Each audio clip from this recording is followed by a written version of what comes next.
Good evening. Thank you for joining Two Local Radio. This is your host, Ray Ray. And Chrissy D. And this is Tempo with AT. And Snow.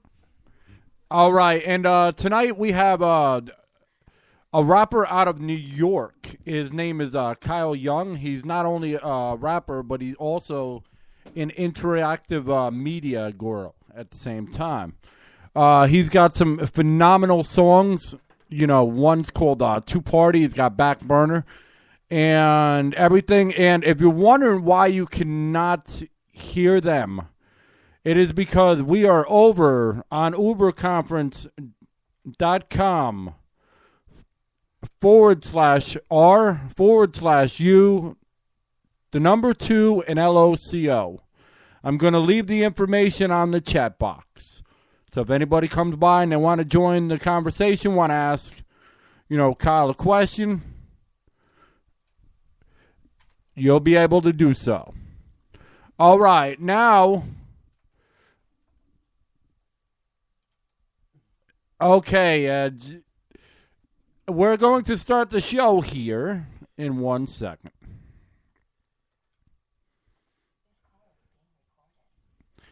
There's Big Brother trying to record the damn show again. There we go. All right, everybody, please welcome Kyle Young. Hey, what's going on, you guys? It's good to be on your show. I've been excited all week to do it, and I'm here.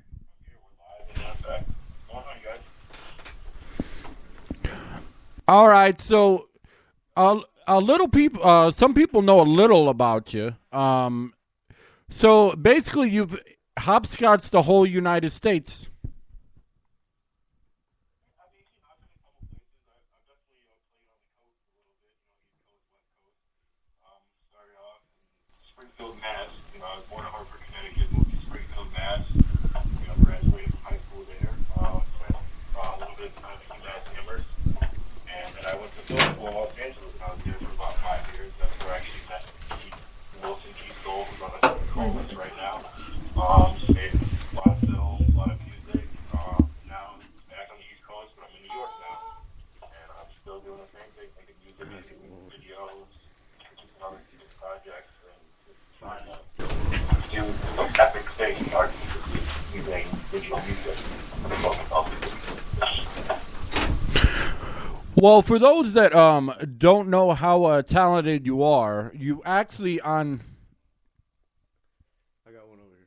All right. You actually, over on YouTube, you have an interactive movie music, like album. How'd that come about? Last year I did I Want to Call the World first interactive mixtape. Basically, I just got the idea one day. I've been again, it goes back to Keith Wilson. We're making games, and we have an Android game on the Android market. It's free, called Super Tiles. Really simple. Search it, free, download it now. And so I just been in this game mode. And I was like, how can I how can I push music? Because I feel like everyone's making music, everyone's closing it out. But what's the next step? So I want to engage the listener more. So I have a background in visual arts, graphic design. So I was like, why don't I play with that and do annotations on YouTube, which basically you can click the screen and click different places. So I just put that together, designed a menu, and just added visuals to what I was doing. And I tried it, I thought of it, and it worked. And the rest is history. It's called Peanut Butter and Mushrooms. It's really an album, but I call it the same thing. Right? Samples. They're all original beats and features music videos and animation. Where did you come up with that name, Peanut Butter and Mushrooms? I think that's really cool.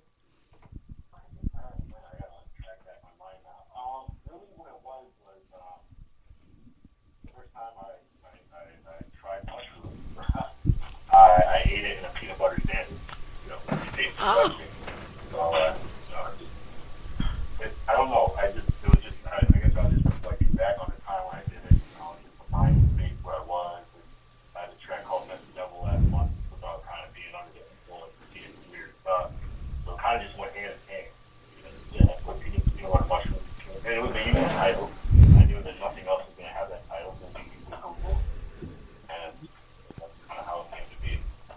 You know what's funny? Tempo's never had it that way, but as soon as you came out and you said that it was mushrooms and peanut butter, that was the first thing that came to mind. It's kind of funny that's the actual story behind it. I'm gonna have to. Did you like put it with butter or did you just the two, just peanut butter or? Holy shit!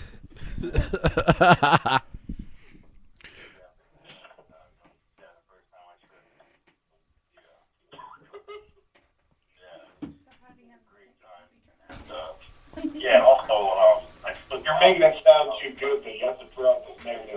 You can't just say it's not the trip. There was no negative about that trip. That's bad, Tom. You can't just be like, oh, it's an awesome experience.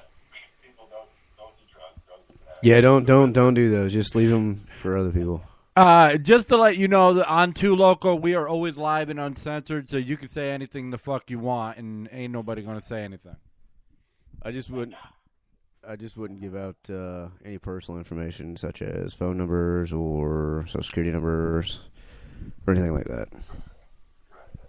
Unless you really want to. I won't be doing that today. You can find me on Facebook, though. Twitter, @KyleYoung. Anything else, pretty much @KyleYoung, but youtube.com/KAYWHY. Well, I mean, what was crazy is we actually watched your video, or I watched your video, where you did, your interview in New York, and you were weaving, around the freaking all the people like a boss. It was funny as shit. Yeah, it was just on the spot. Hey, my buddy lives in New York. I even lived in New York at the time. I was up visiting. Yeah, it's just something to do. I believe in like self-empowering, so I'm gonna shoot my own interview so that I have an interview and people know what I'm about. So when they do look me up like you guys, it's already there.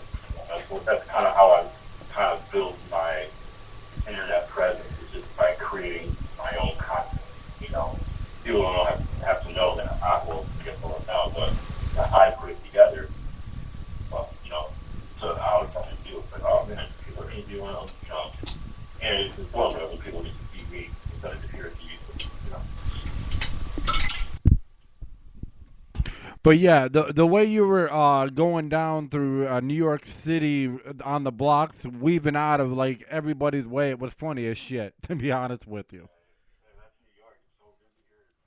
I'm going to pull it.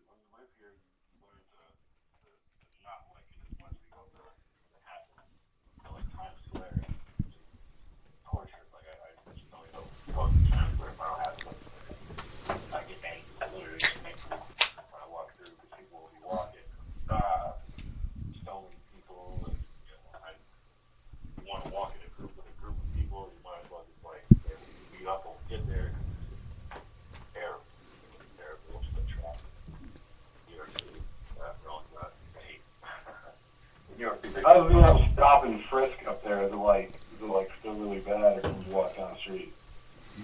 I haven't run into it. Kind of live in kind of a gentrified area in New York, so I've never experienced that, but I have heard that it's pretty ridiculous. Yeah. I'm holding up on the new mayor up there to reinstate the Constitution for African American men, and then after that I might visit. Where that I can't. See if he'll grow them. I don't know. Friskin. Yeah, because there was. What would you say? They were like, cause I've read one story and they were saying like 90% of the time they don't come up with anything, and the other 10%, like they might come up with like a dime sack. It's like, oh my God, we stopped 10 black guys and one of them had a dime bag, and then like the laws are set up in a way where like if you have marijuana out in New York, it's illegal, but if you have it in your pockets, it's like decriminalized. And I was like, oh, yeah, out of your pocket, because I made you take it out of your pocket. Oh, it's time for you to, go to jail. So, yeah, no, I'm glad I never got stopped.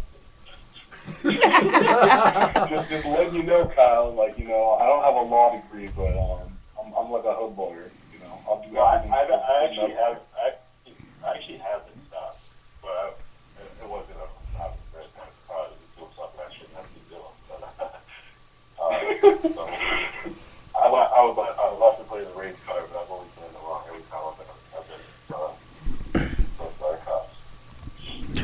If you don't mind me, I don't think anyone's a big police fan. Too easy for them. Hey, but I have family that are police, so I understand. I just believe in just don't do dumb shit.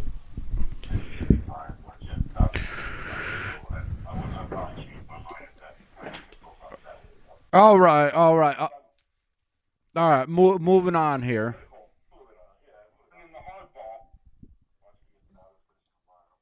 hey, that's why we're gonna move on. That way they don't track anybody.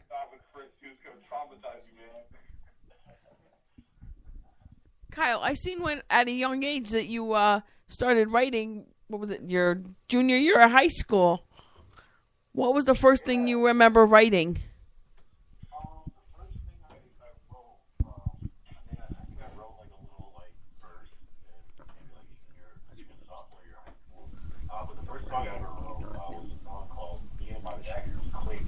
And that was with my buddy, great friend, Dan Shields, aka Gatterbot. He actually introduced me to the idea of rap. And, well, not the idea, but of doing it, participating in it, like multi-syllabic rap, which is, like you're like Eminem, who, like, he'll rhyme for just the last word, the last two words, last three words, so it just sounds kind of better. So, yeah, we wrote a song. It was kind of like a love song, imaginary love song. That's really like high school / going into college type of relationship. And yeah, that was the first thing I ever recorded. First time I ever heard my voice. Terrible. You might be able to find it somewhere online. I went by the name KY that KAYWHY. So you have to look under that. But yeah, that was definitely the first thing. And we just, I guess you just kind of had to click it. So we were recording really early on. Very early in the basement. So how did it feel to have your actual songs being like movies and whatnot? It's great, what's interesting though is that for me, I think a lot of things don't seem like a big deal to me because I feel like when you're in it, you see the process, so it kind of takes away some of the magic. And I would say a reason that I got some early like placements in some indie films was that I went to film school, and so I was in that community, So even when I'm making my own short films, I'm putting my music in. So that feeling was already there. So when I got like the Copper Candy placements, it was just like it was a friend of a friend. It was people I was hanging out with. So to me, it was just a favor rather than like, wow, people actually heard your song. That's really, you know what I mean? So, but yeah, it's an amazing feeling. I think that's the hardest dream is for other people to hear their music when they're not playing it directly, or something to play on when it's bigger than you. It's great. It's almost like the unknown feeling. You don't know how many times someone's gonna watch the film. You have no idea. You just know that one time that you watch it, which reminds me I should probably go back and retract some of the stuff. I try not to get too caught up. I feel like I'm not where I want to be just yet. So I think that just samples where you at, kind of what's over. I just want to like keep it going. What would you say? What would you say one of your biggest influences? I mean, as far as you say, your junior year, you started writing. There was obviously something that influenced you, or you said possibly it was your friend. But I mean, after you did your first one, I mean, here you are, years out, and you're still doing it. What, in all reality, what influences you to, we'll say, write another one and not just stop? Right. I mean, honestly, yes. I mean, I think for some people, when they hear themselves recorded, they hate it. I think when I first heard myself recorded, I just fell in love with the art form.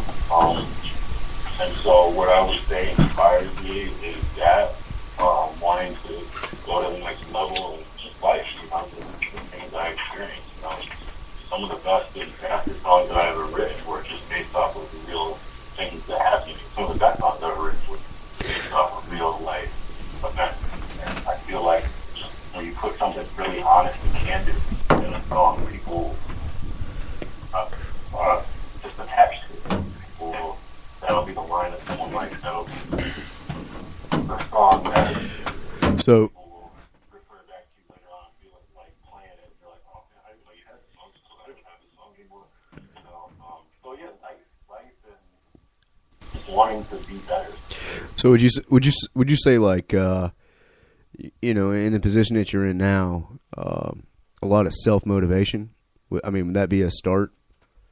Self-motivation, and my dad is a really cool guy. Like, I mean, I was raised as an artist. Like, I don't really know anything else but art. You know, if I wasn't doing music, I'd be painting or, you know, making stuff or I'd be making films. But I'd be drawing, I'd be illustrating, I'd be doing graphic design. My dad's an artist, started off as a person, and that's all I know. You know, he's always a really successful person. And his drive was instilled in me before I even could, you know, I don't even know before I could walk. You know what I mean? So I was always working.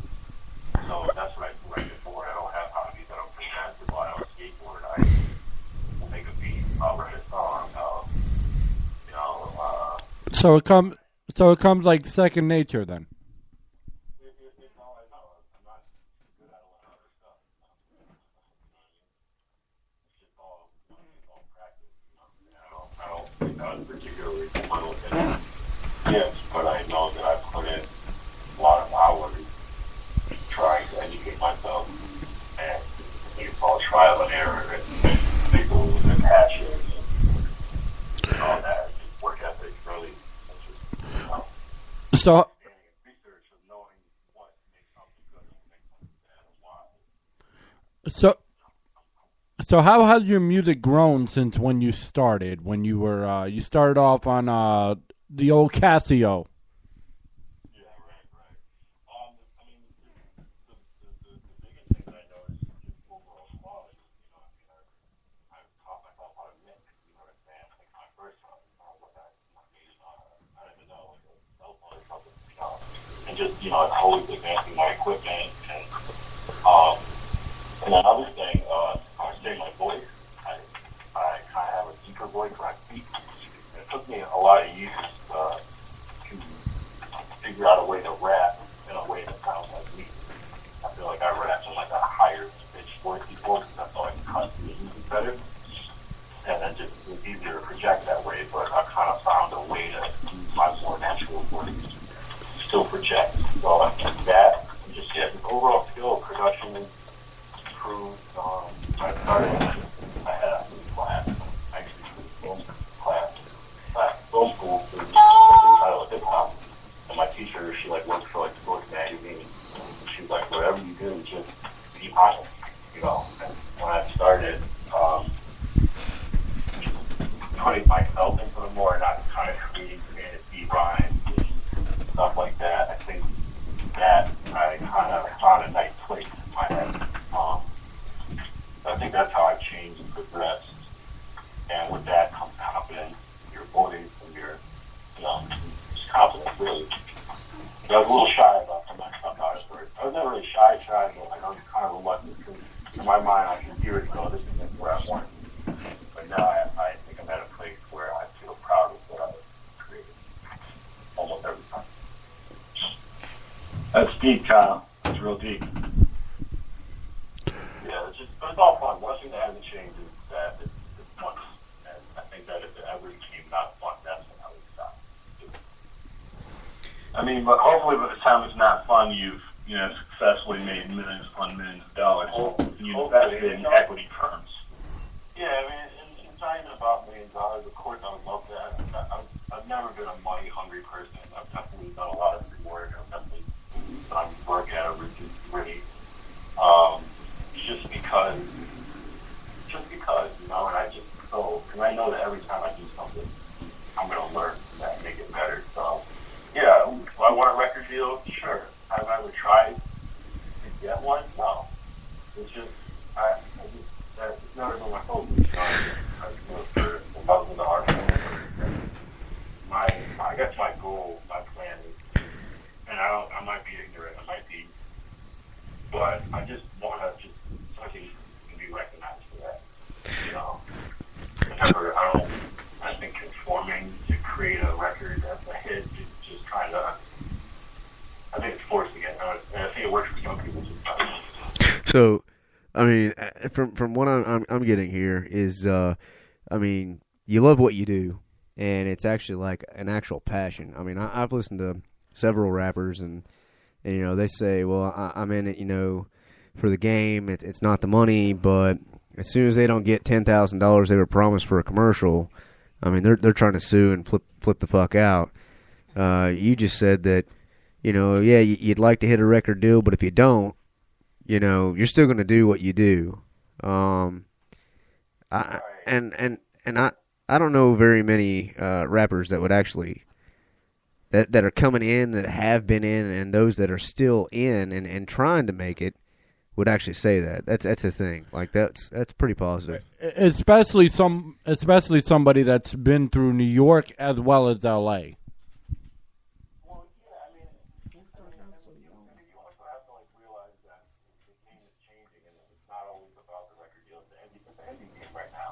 And, you know, the walls have been broken down, when Napster came out, it just kind of, like, leveled the playing field so that, like, anyone can put out a record, you know, it could flop or it could hit. So it's just about the knowledge that you use. So with the internet, like, they didn't have that before. So the only outlet to see your artist is this TV, but now there's YouTube.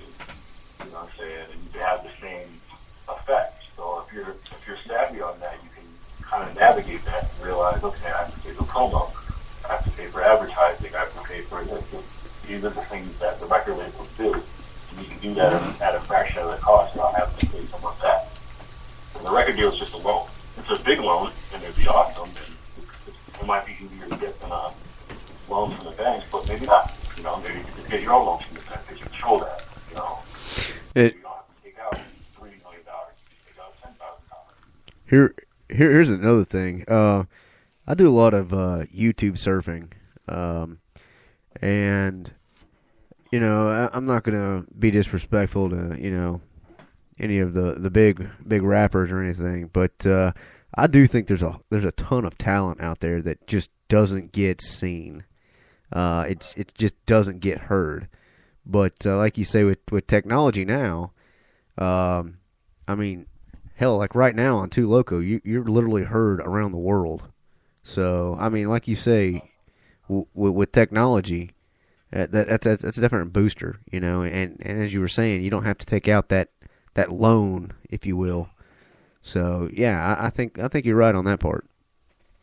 Yeah, I mean, a lot of people don't get recognized, and I don't know.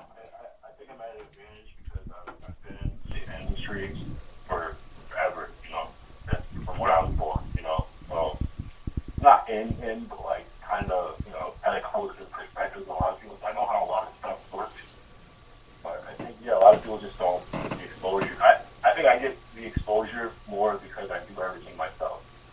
So I'm able to cut corners and save costs on a lot of stuff that a lot of people, they might, okay, I got to put up $500 for a music video, which is especially $100 bucks. Yeah. Put up $1,000 for a music video that I can shoot for myself for free.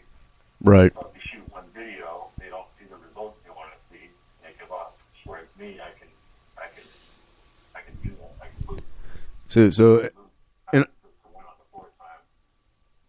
So in all reality, I mean, you pretty much got like in a sense, as far as hell, baseball is, you've got the home field advantage. I mean, you've got the smarts, you've got the equipment, and you were raised around it. So I mean, your foot's already in the door. But I guess the next step is walking through the door, and then, you know, walking further, and eventually, I mean, you're on the road. Yeah, I mean, it's just an industry. Everything is the money industry, you know, and that's what I think people have to realize. And maybe people still is that everything that's going to take you to the next step, that's like someone's job. You know what I'm saying? So like, okay, I want to be on the radio. Well, that's like someone's job to play you on the radio. They're not going to do it for free. When someone else is paying them, like, I need someone to master my song. Well, because it pays someone. Once you know someone, you know. So that, I would say that's probably the challenge. So it's the budget for these certain things. Because like I can shoot all the videos I want and shoot all the videos I want, upload them, but if I can't pay to go to South by Southwest, you know, because I don't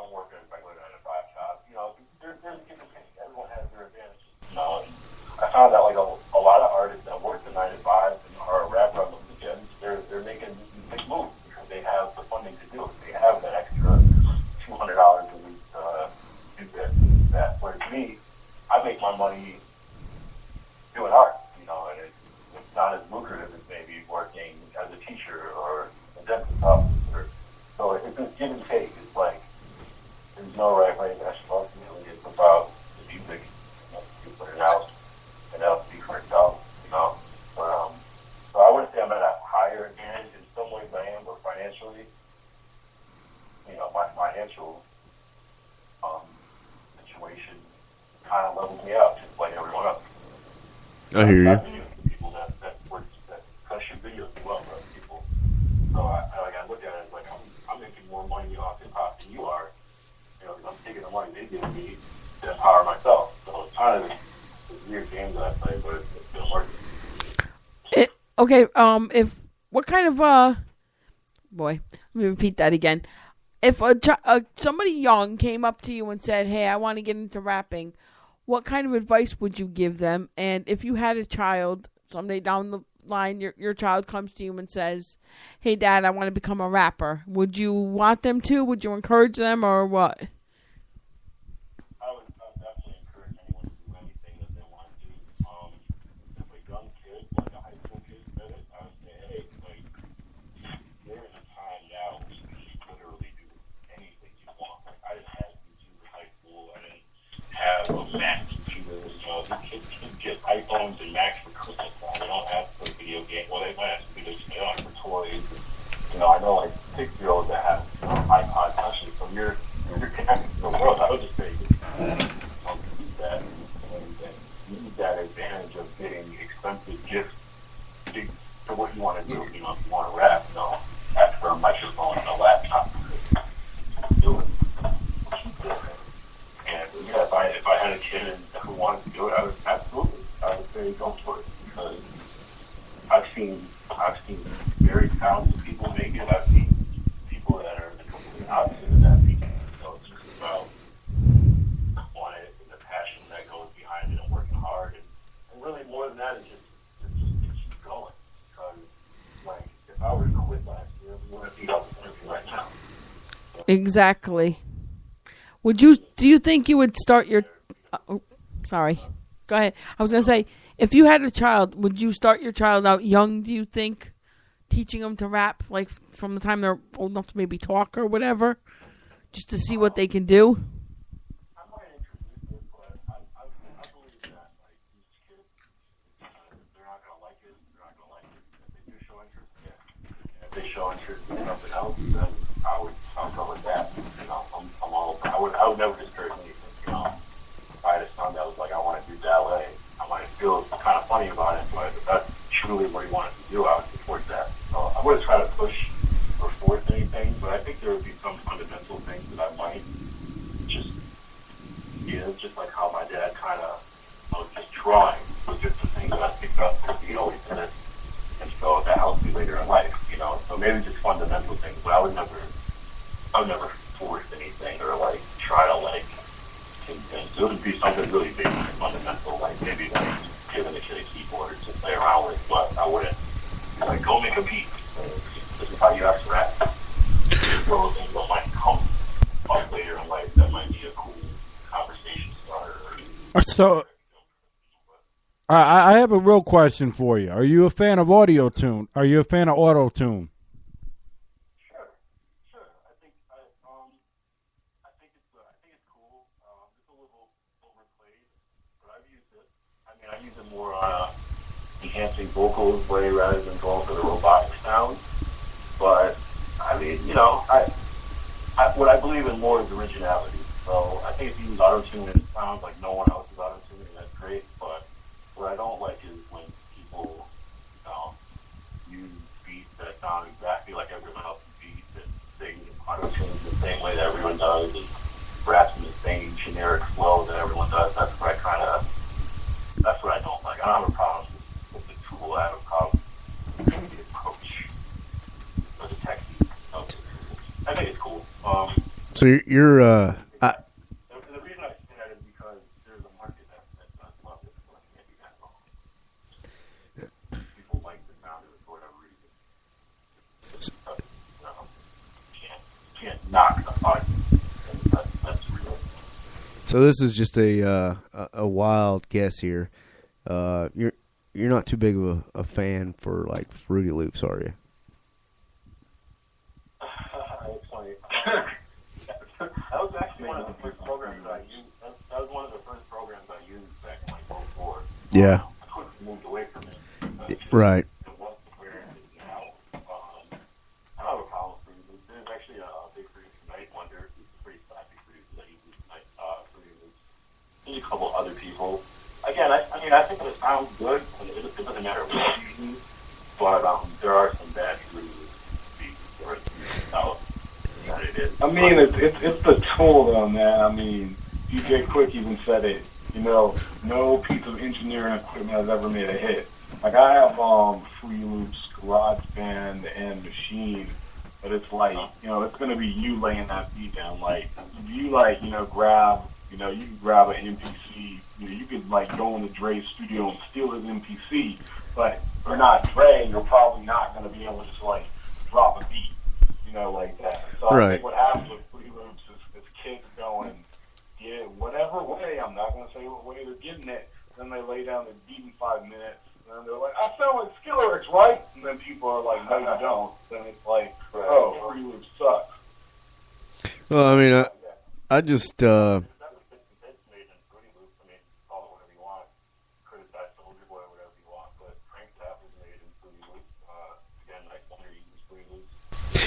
the New Boys, that Jerk song, that was made.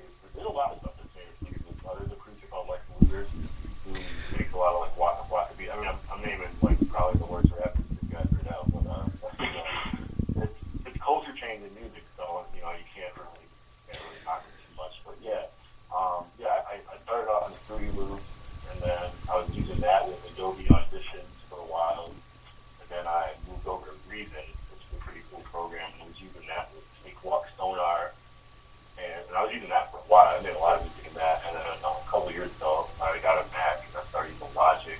That's kind of where I've been since. Logic is pretty cool. yeah. No, I wasn't knocking the Fruity Loops or anything like that, but I think the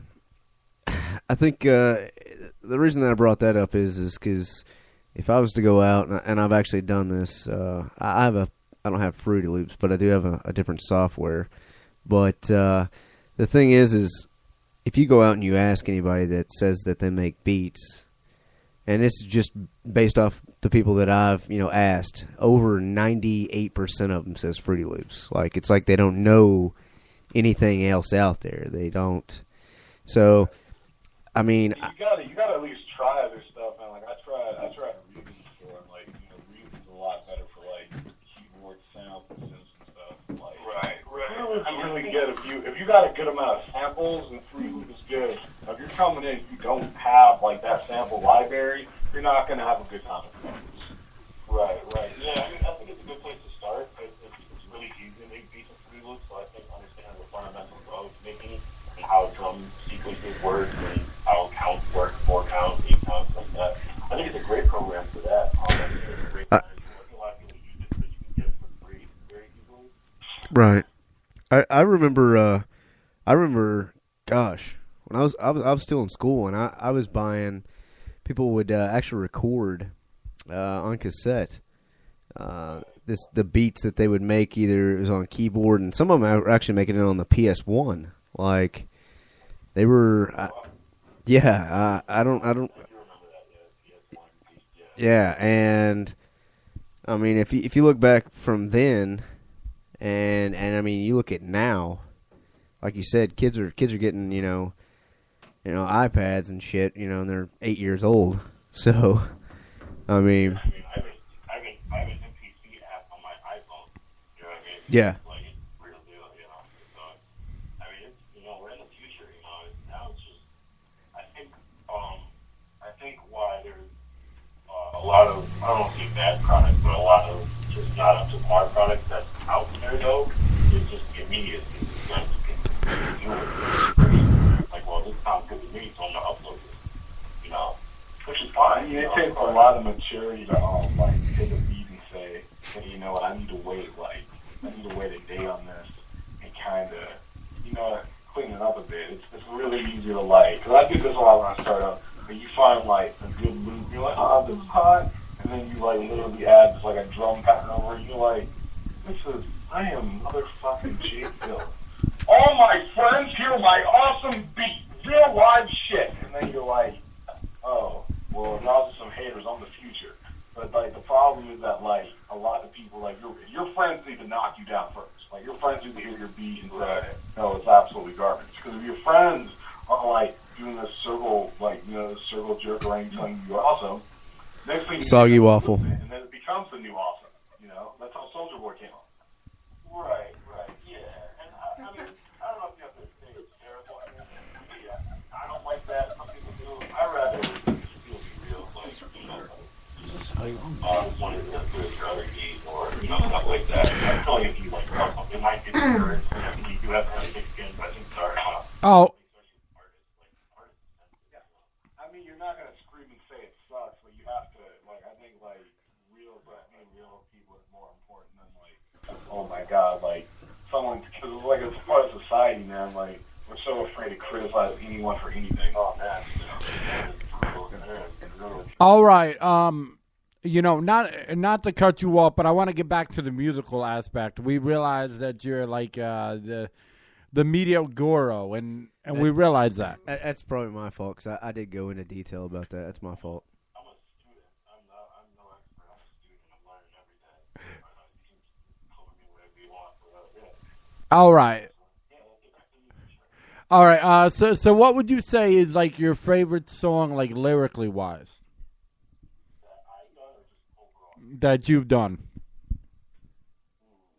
Favorite song overall, lyrically, I'd probably say Backburner right now. Or I have a song called No Fears that I like, but lyrically I'd probably say Backburner or just something that I haven't put out yet. And why do you like that song so much? I like Backburner with the beat. First of all, it's classic sounding, and I like that I was just like raw on it. I'm like a Gemini, so I'm kind of like, I have like two sides to me, so I kind of have like a nice side, but I also have this like really like shitty asshole side about myself, and I feel like I kind of like hold that back a lot until like the worst moment. So I feel like music is kind of some kind of like a release to me, and I feel like that was me kind of like showing that other side. Not for the first time. I did it in what Met the Devil last one. I would say that was one of the first times, but this was like that part two. It was longer, and it was just like I was just kind of like saying what I wanted, being aggressive with it, and using like more of a scruffy voice, which I love. I just love it as a track. I just try to do like I love the beat. My brother made the beat. It sounds old school, but like in a good way. Because I'm a big fan of '90s rap.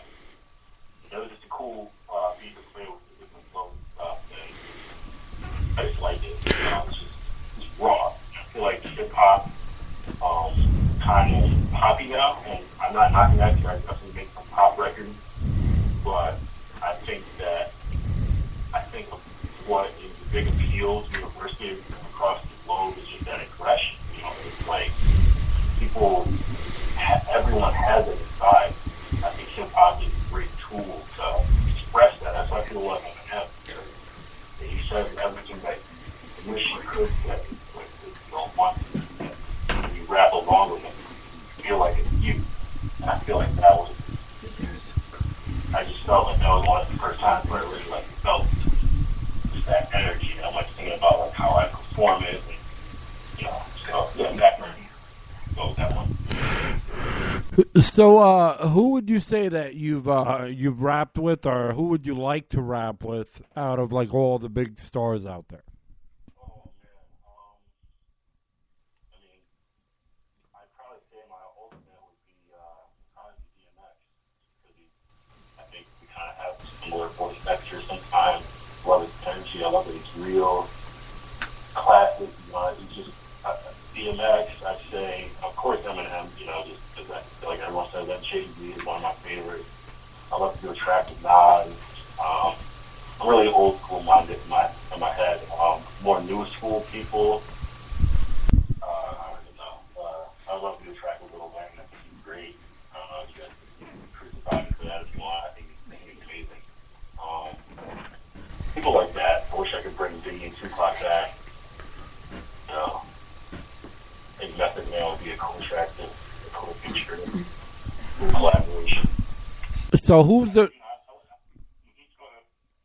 who's your favorite artist that you've actually been able to collabo out of all the artists out there?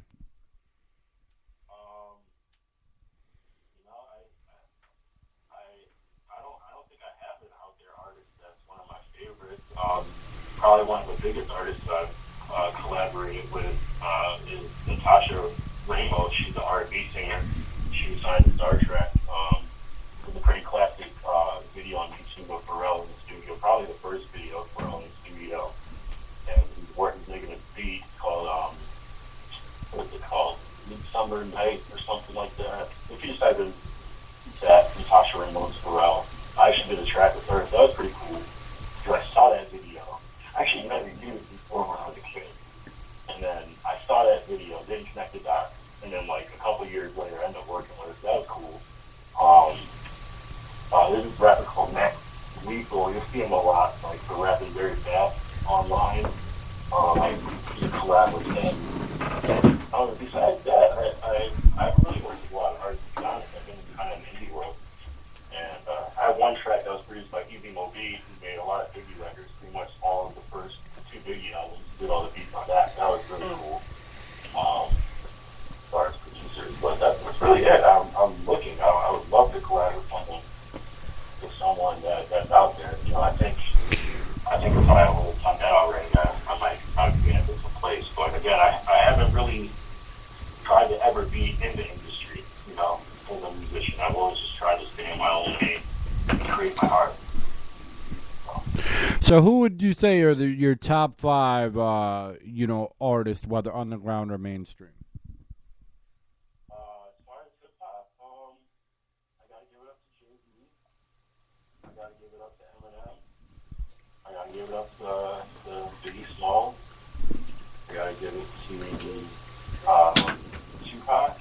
And one more, I'd probably say Kanye West. No Nas in your top 5? I didn't say Nas. I meant Nas. No, you didn't say Nas. You put Kanye above Nas. That's like a sentence.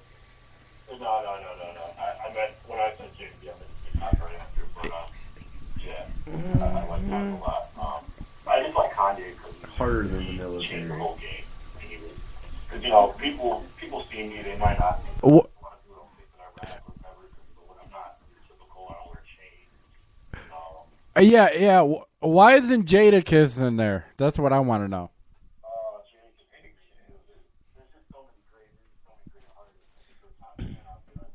There's a ton.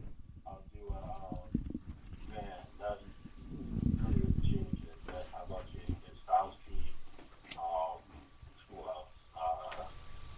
I like T.I. a lot. A lot of people might say something. I like Busta Rhymes. I think he's amazing.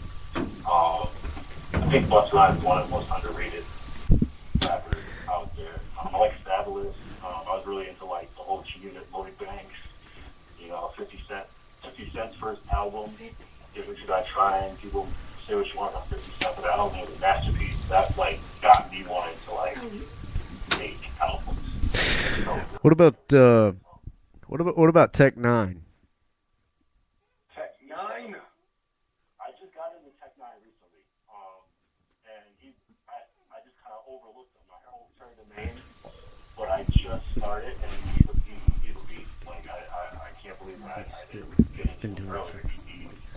He was doing what Eminem was doing, you know, kind of before Eminem was doing it. So he's on an 18, so he's a great lyricist. One of his cool cats, I like Tyler, the Creator. I think he's great. I just like what he creates. I think he's creative force. Kind of been trying to get into Childish Gambino a little bit. What you talking about, bigger? Who else? There's someone else that I'm not thinking of that's like amazing. I like some. There's so many of them. That's the thing. Like it's Meek Mill. I think Meek Mill is a great rapper. I think Drake is a great rapper. I don't always listen to his music, but I think he's a great rapper. Yeah, people like that. People like that. Meek Mill is great. so. There's a ton out there. Not to cut you off or anything, but as far as we'll say in 5 years, where do you see yourself, or where do you see, or where do you want to try to see yourself at? I mean, there's what you want, and then there's reality, and then they actually meet in the middle. So where would you say you see yourself in 5 years? Okay, well, me and my dad produced a movie called 9/11.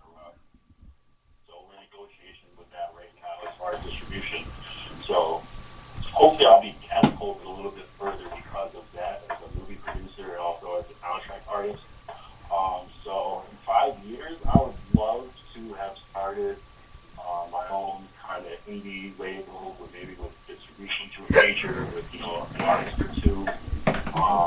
This is like my hope. I would love to have had a single on major radio. Yeah, I'd love to have produced another feature. I'd love to have started a major feature. Yeah, I'd love to have a nice bank account, something to be sustaining strictly off of making music. Right. That's understandable. What do you say you and your father were working on? You just created a film. What was the name of that? So my dad wrote a book way back in '97. It's called Diamond Rough. Rough is spelled R-U-F-F. It's about a con artist that meets a preacher, and they join forces and kind of change the world. And back in it had to be 05 or 06, we got this idea like, why don't we make this into a movie? Technology was just really coming off the red camera, which had just come out. So, and we just did it. We started this YouTube series, Diamond Rough. And it was basically about our journey of getting the book published. We did that, and writing a script and producing a movie. And we produced the movie. Retro Star from Onyx, Gary Bradford, starred in Diamond movie with a couple other people, some named talent that are in it. And we finished it. We premiered it November 1st in Hartford, Connecticut. 3,000 people show up for the premiere. And you'll see it. It'll be out there for people to see. And it's pretty cool because we're still in it. We're still going through it. So it's a weird time for me because I know that we have something that's not out there yet. But it is.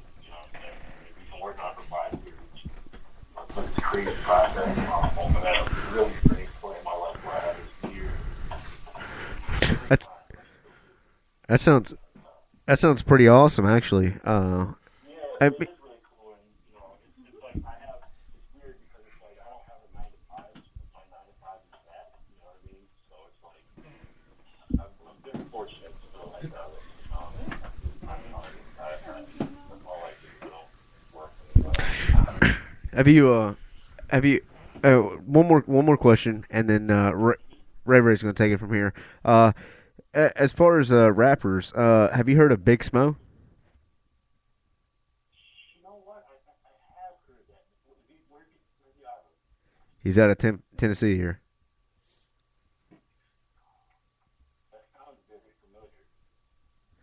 I tell you what, I won't go into detail, but you should check him out sometime on YouTube whenever you get a chance or whatnot. But he's pretty talented as well. I mean, I think you two actually have a lot in common. I have actually exchanged emails with him, and I have talked to him several times. But he actually just did a show.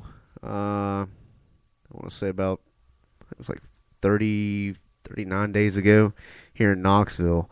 But I think you two actually have quite a bit in common. I mean, as far as what you actually believe and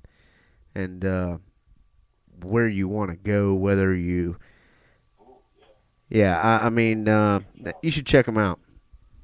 Yeah, I will. I just Google them now.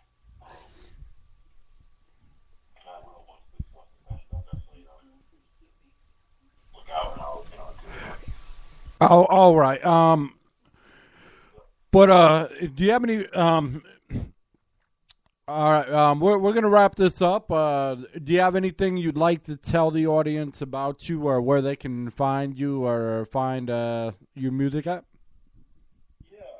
Well, first and foremost, you can go to KyleYoung.com, and that'll basically bring you to my Bandcamp page where you can buy my newest album / mixtape, Gemini Pirate.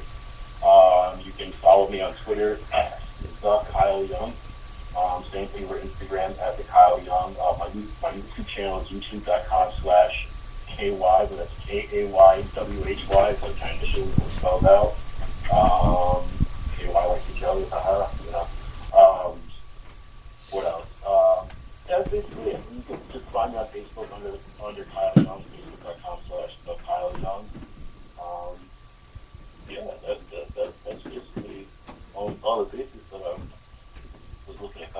promo. Oh yeah, and if you're an Android user, download Super Tile on the Google Android Market, free app, using my little avatar guy, Keith Wilson, who's on the call. I don't know if you're still on, but I'm still here. Yeah. He programmed the app. It's a pretty cool app. It's pretty difficult to play. So if you can like the cleaned up better versions coming soon with 3D and stuff. As soon as unemployment comes, I'll get started on that since I'll be bored. Yeah, it's pretty good. Working on it for you, or the updated 3D version, hopefully for Apple. Yeah, no, you can say it. I got the Mac Mini that I blew $600 on. Might as well. Yeah, and also look out for movies coming soon. So hear about it. That's you can find it on diamondroughmovie.com. So rough party went out. You buy the book on Amazon now. Diamond Rough. And yeah, check out my dad's website, showyoung.org. Oh, and one more thing. Check out the Kyle and Gerard show on YouTube. Me and my friend Gerard Jr. We do like almost weekly show. It's kind of a computer. We talk about relevant issues, and we go out on the street in New York and interview people about relevant topics. We're doing one on Friday about do we as people stand up for what we believe in, or do we just forget it? You can check that out. It's good on YouTube. If you just type in the Kyle and Gerard show on YouTube, it'll pop up. That's what we do. All right. Well, it was fun having you on here, and we'll definitely have you on again another time. Hey, no shit. Like I say, it sounds like you've got your head on your shoulders there, and you're actually in it for the passion instead of the money. But the money is good as well. But yeah, everyone loves the money. But I tell you what, you keep doing what you do, and I tell you what, Tempo supports you.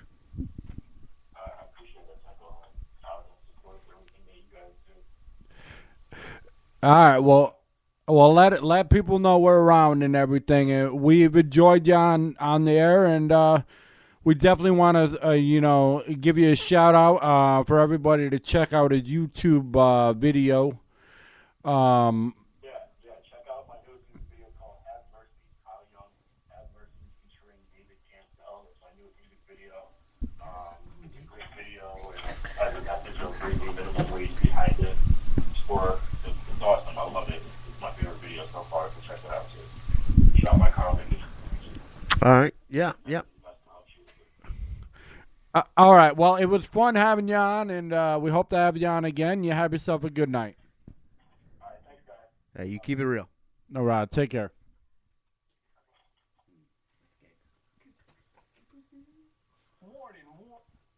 Goodbye. Oh my God. Okay. It's being still taped. Hold on. No, it's done. Oh, you don't have Hold on. Yeah.